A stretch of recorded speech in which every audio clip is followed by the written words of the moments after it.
Jistě souhlasíte, že je nutné lépe bojovat s nelegální migrací. A to je další důvod pro Lisabonskou smlouvu. Protože společná azylová a přistěhovalecká politika nám pomůže udržet migraci pod kontrolou. Budou i společná pravidla pro udělování mezinárodní ochrany těm, kteří ji z humanitárních důvodů opravdu potřebují.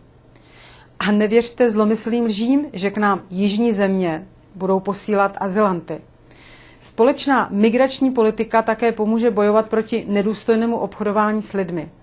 O detailech jednotných pravidel bude rozhodovat 27 vlád společně s Evropským parlamentem. A zaručuji vám, že to není o nás bez nás, ale o nás s námi.